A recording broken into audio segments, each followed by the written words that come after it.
When the COVID-19 pandemic hit, businesses along Livernois shifted into survival mode. Joe's Gallery is a family-owned business that has been on Livernois for decades. We are a community of 237 small businesses that stretch from basically 6 Mile to 8 Mile Road, and predominantly female-owned. I think we're almost 60% female-owned here on the Avenue of Fashion, female minority. So when COVID struck, March 23rd, the majority of us went down for about 10 weeks. But being prepared for the unexpected is just a part of being a small business. And for a lot of us, having that go live and being ready for the unexpected is real important. It's really survival at this point. Across the street from Joe's Gallery is the Livernois Cafe. Co-owner Sabrina Swain has made changes to the way the coffee shop operates. Sometimes worry can creep in, but I believe for us, it was more of a survival mode. It was, okay, how can we adapt? How can we make this work? And at the same time, how can we continue to make sure that we're taking care of our employees as well as our customers? What is going to be the best form of action? And I believe that we have made those tough decisions. We've been trying really hard to find places like Livernois Ave where you can walk up to the window and get coffee. And we just got back from having lunch in Corktown at Mudgee's down in Corktown because they have an outside patio. So we want to support whatever businesses we can that are trying to keep things outside and spaced out during pandemic, keep it safe and keep our businesses going. Next door to the Livernois Cafe is Kazos Chicken and Waffles restaurant that opened in January of 2015. Prior to the new 3-week pause on indoor dining, Kazos was operating at 50% capacity. It's important to support our people, so we can go ahead and make it through this. The restaurants, they actually are doing okay. They ramped up their carry-out business, and that helped out a lot. That kept them afloat. This is the second time businesses on the Avenue of Fashion have been forced to shift into survival mode.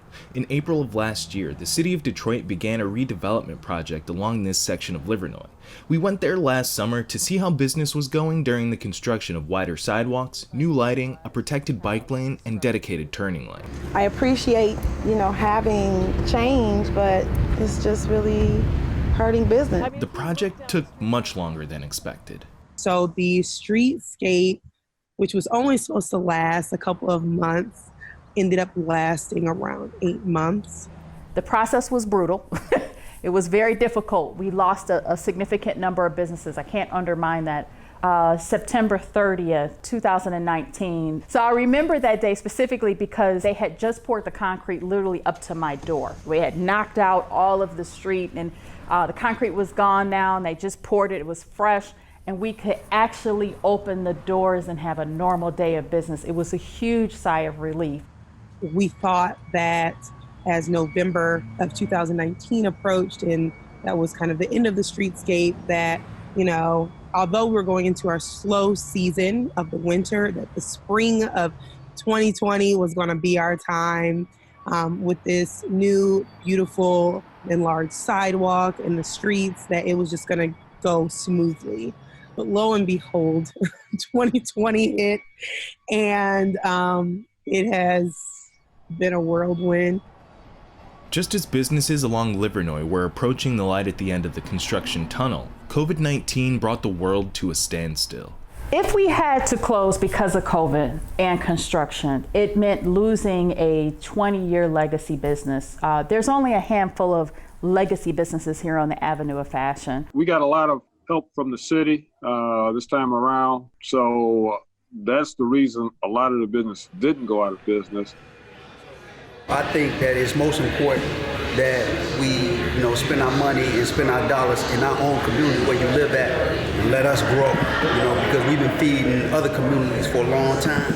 It's a shame it took this type of environment to get us into this mental space, but I think it's a good thing. I think that Black Lives Matter has drawn more emphasis. You definitely see greater grant opportunities out there for minorities, which was desperately needed. You can't take a loan out as a business owner for everything that you need to do. So having reserve resources and those grant opportunities available are vital, particularly when you think about the national averages. 50% of Black businesses has failed as a part of this pandemic is a very serious issue. Let me just say that I think that because of all of the social unrest, a lot of people were made aware of Black businesses. But Black businesses, in order to survive, they can't have a year. They need to have sustained support. The Avenue of Fashion has had its fair share of ups and downs over the past few years, but this stretch of businesses has held strong and shows few signs of giving up. Like I said, I think that this is just one of many situations that us as Detroiters and Black business owners are just going to come through and win.